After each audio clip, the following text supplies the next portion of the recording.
Este material didático é parte do conteúdo da disciplina de Iniciação à Pesquisa Científica 2, da Faculdade de Medicina da UFMG, e deve ser utilizado apenas neste contexto. Nesta aula, vamos voltar ao conceito de inferência, pois ele é muito importante para que nós, profissionais da saúde, sejamos capazes de interpretar qualquer teste de hipóteses, um recurso amplamente utilizado no método científico com repercussões em nossa prática clínica. Quando testamos uma hipótese estatística, o tratamento é eficaz, a dieta funciona, a duração foi suficiente, o nosso julgamento tem como base a interpretação de uma probabilidade, o valor P. Ao rejeitar ou aceitar uma hipótese, estamos comparando o mundo como imaginamos ser com base na amostra, com o mundo como ele realmente é. Assim, 100% de certeza não existe como premissa do teste. Não temos certeza do que realmente acontece na realidade, mas, por outro lado, nós precisamos decidir sobre ela, usando os resultados de uma amostra. Como isso é possível? É assim: se a probabilidade de ocorrência é muito rara, aceitamos que é suficiente para rejeitar a hipótese nula e aceitar a hipótese alternativa como verdadeira. Mas preste atenção, perceba que na maioria das vezes nos interessa mesmo é rejeitar a hipótese nula. Aceitar o raro como improvável é mais fácil do que concordar com o mais frequente. Isso é conhecido como modus tollens, que é um nome formal para a prova indireta ou a maneira de negar o consequente. Na prática é assim: para provar que um tratamento funciona, a hipótese nula geralmente é que ele não funciona e nós queremos rejeitá-lo. Além destes princípios básicos na interpretação dos testes de hipóteses, é importante saber que há vários testes disponíveis. A escolha de um determinado tem como base a natureza das variáveis envolvidas. Veja nesses exemplos. Em um teste de hipóteses baseado em médias, nós comparamos médias, que são medidas resumo de valores numéricos. Esses valores foram coletados em uma amostra para representar uma característica da população, dividida geralmente em grupos de interesse, que serão comparados. Por exemplo, tempo de internação, uma variável numérica, dividida em duas categorias: para tratamento de apendicite ou para tratamento de outras condições cirúrgicas da cavidade abdominal. É um caso para o teste T de médias independentes, se as distribuições se assemelharem à normal ou tenderem para a normal. Mas quando queremos comparar proporções, o teste é outro. Neste caso, buscamos avaliar a associação entre duas características da população que são descritas através de variáveis categóricas. Geralmente, uma delas é chamada de preditora e a outra de desfecho. Por exemplo, usar a vacina, sim, não. Ficar doente, sim, não. Usar a vacina, preditor. Ficar doente, desfecho. Um conjunto de testes que avalia a associação entre variáveis categóricas é chamado de independência ou Q-quadrado, o nosso assunto da aula de hoje. Eles são chamados de testes de independência porque testam a hipótese de que duas variáveis categóricas não dependem uma da outra. Na maioria das vezes, como já dissemos, uma é a preditora e a outra é a que sofreu o efeito da preditora ou se associa a ela, como, por exemplo, alcoolismo e cirrose hepática. Como já dissemos, na maioria das vezes, queremos mesmo rejeitar a hipótese nula e mostrar que as duas variáveis são de fato dependentes ou estão associadas. Assim, a hipótese nula nesse exemplo seria que o alcoolismo e cirrose hepática não estão associados. E queremos negar isso e aceitar a hipótese alternativa de que elas são de fato dependentes. Veja essa situação do cotidiano da saúde. Recomendar o controle, do campo visual em pacientes com diabetes, com um propósito que foi definido pelo método científico. É com um tipo de teste Q-quadrado que podemos verificar se diabetes mellitus está associado à cegueira. Reparem, ter diabetes mellitus é um atributo que será representado em uma base de dados como uma variável categórica dicotômica sim e não. Perder a capacidade visual, ficar cego, também pode ser representado por uma variável categórica dicotômica sim e não. Partimos então para a formulação da hipótese nula. Cegueira independe de diabetes. Agora vamos entender a sequência do teste de hipóteses, que em sua essência é semelhante para todos os tipos de teste. O teste em si, a estatística do teste, o valor P, é calculado com softwares, mas cabe a nós saber quando usá-lo e como interpretar os seus resultados e trazê-los para a prática. A sequência é assim. Após formulada então a hipótese nula, o teste Q-quadrado foi escolhido porque estou comparando variáveis categóricas. Informo também o quanto estou disposto a errar ou confiar no resultado. Geralmente nós queremos pelo menos 95% de confiança ou aceitamos um erro alfa de 5%. Com as variáveis coletadas, inseridas em uma base de dados, as categorias são resumidas em uma tabela chamada de contingência 2x2, onde geralmente a variável preditora, diabetes, fica na linha. E a variável desfecho, cegueira, fica na coluna. Será que a distribuição de frequência dentro dessas 4 caselas que mostram o cruzamento da variável diabetes e cegueira são produto do acaso? Ou a frequência de cegueira em diabéticos é estatisticamente diferente da frequência de cegueira em não diabéticos?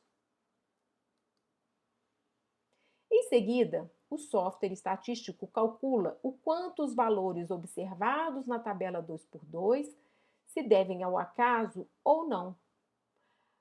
Neste caso, a distância Q-quadrado é a medida matemática que mede essa diferença. A solução do teste é informada em probabilidade, o chamado valor P. Ele informa se a distância Q-quadrado está dentro da área da distribuição Q-quadrado reservada ao acaso. Quando o valor P é maior ou igual a 5%, dizemos que não temos confiança de pelo menos 95% para afirmar que as proporções são diferentes, ou seja, que elas são simplesmente fruto do acaso. Quando o P é menor do que 5%, eu rejeito a hipótese do acaso e digo que as variáveis estão sim associadas ou são dependentes. Agora falta entender como saber o valor esperado para uma proporção em uma tabela 2x2 e assim entender como o cálculo do valor Q-quadrado é realizado. O valor observado é aquele que encontramos na amostra. Por exemplo, entre 3.812 pacientes desse estudo diabetes e cegueira, 17 deles eram diabéticos e estavam cegos, enquanto 5 pacientes eram diabéticos e também não eram diabéticos, mas estavam cegos. O valor esperado é aquele previsto por probabilidade. Vimos nas variáveis categóricas que a frequência relativa é também uma probabilidade. Aqui, em cada uma das 4 caselas, nós podemos esperar um valor que é o produto da probabilidade da variável preditora pela variável desfecho. Assim, o valor esperado entre os 3.812 pacientes para a situação ser diabético e ter cegueira é o número de cegos vezes o número de diabéticos dividido pelo total. Portanto, uma probabilidade cruzada. Assim, em sequência, para cada uma das 4 caselas que esgotam todos os cruzamentos possíveis para essas duas variáveis com opções dicotômicas, uma variável que compõe essa tabela 2 por 2, nós podemos, então, calcular o valor da distância aqui quadrado. Reparem que na tabela esquerda há um número encontrado, observado, de diabéticos cegos, 17. E na tabela da direita, há um valor esperado ao acaso, fruto da probabilidade cruzada, 4,8. Essa mesma comparação é feita com cada uma das outras 3 caselas. O valor da estatística aqui quadrado é a soma de cada um dos valores esperado menos o observado elevado ao quadrado dividido pelo valor esperado. Então, entenda o que significa. Como o valor Q quadrado é a distância entre o acaso e o encontrado na amostra, quanto maior for o valor Q quadrado, mais nos afastamos da hipótese nula. E a um determinado limite de 95%, assumimos que as diferenças não são fruto do acaso, mas acontecem porque as variáveis possuem uma dependência. No nosso exemplo, o valor Q quadrado calculado foi 7,82. Agora precisamos saber se esse valor está na área do acaso ou não na distribuição de frequência Q quadrado. A solução do teste é informada em probabilidade, o chamado valor P, que corresponde à área abaixo do gráfico. Neste gráfico que mostra a função Q quadrado, reparem que ele não é o mesmo da distribuição normal ou da distribuição T, porque aqui nós estamos falando de variáveis categóricas. A área do acaso é aquela para valores pequenos de Q quadrado. Notem que começa aqui do valor 0. Isso porque Q quadrados pequenos indicam que as diferenças podem ser atribuídas ao acaso. Neste caso, o valor P será grande, maior ou igual a 5%. Mas há um limite em que a distância Q quadrado é grande o suficiente para afirmarmos, geralmente com 95% de confiança, que a hipótese do acaso deve ser rejeitada. Neste caso, o valor P será menor do que 5%. Notem área menor abaixo da curva. Para o valor Q quadrado 7,82, calculado no nosso exemplo, a probabilidade de significância foi muito pequena. Foi 0,005.